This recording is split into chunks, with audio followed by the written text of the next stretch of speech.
Assalamualaikum warahmatullahi wabarakatuh.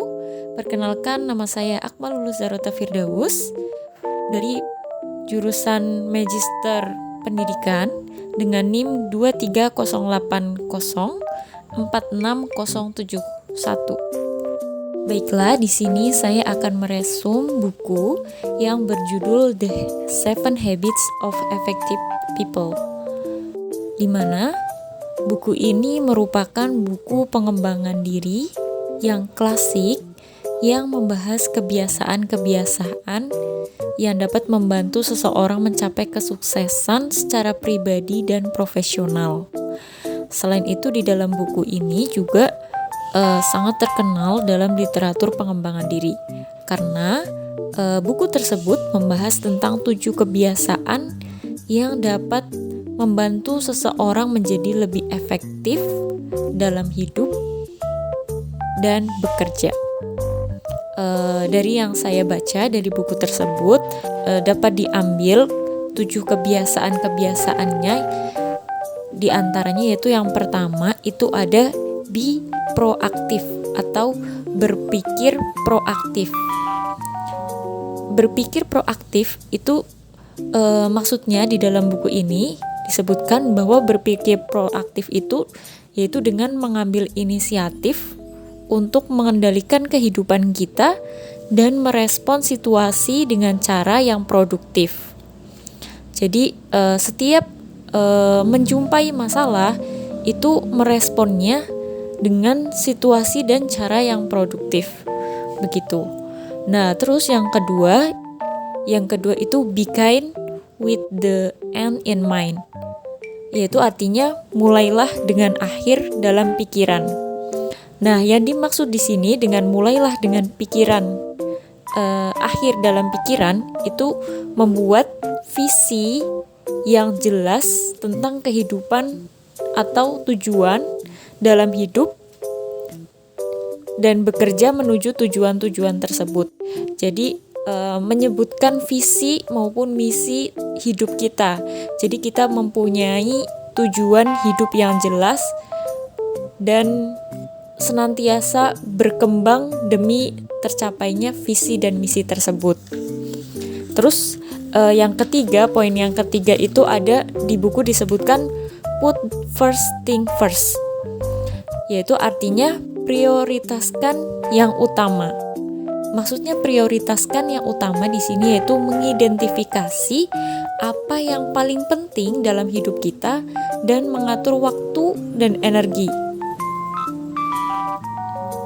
Dan mengatur waktu di sini itu mengedepankan prioritas-prioritas yang mana ada pada dalam kehidupan kita. Jadi setiap menjumpai suatu permasalahan atau mungkin lebih, itu mengutamakan mana sih yang paling prioritas begitu. Nah, selanjutnya yang keempat itu ada think win-win. Pikirkan tentang menang dan menang. Maksudnya di sini yaitu mencari solusi yang mana solusi tersebut itu menguntungkan semua pihak ketika kita itu sedang berinteraksi dan berkolaborasi dengan orang lain. Jadi bukan memikirkan kemenangan satu pihak, tapi kita berpikir kemenangan untuk semua pihak begitu. Jadi pentingnya pikiran tentang menang dan menang ini. Terus yang kelima itu poin yang kelima, seek first to understand, then to be understood. Maksudnya yaitu pahami terlebih dahulu, baru dipahami. Nah, di sini maksudnya memahami orang lain itu lebih penting daripada orang lain itu meminta kita untuk dipahami. Jadi sebelum kita meminta dipahami itu harus alangkah baiknya kita itu memahami situasi terlebih dahulu. Kalau di dalam buku itu disebutkan mendengarkan dengan empati dan memahami sudut pandang orang lain sebelum mencoba untuk dipahami. Nah, kemudian selanjutnya poin yang keenam yaitu synergize atau sinergikan. Tahap selanjutnya di tahap keenam ini yaitu bekerja sama secara sinergis dengan orang lain demi mencapai hasil yang lebih besar daripada hasil yang bisa dicapai sendiri.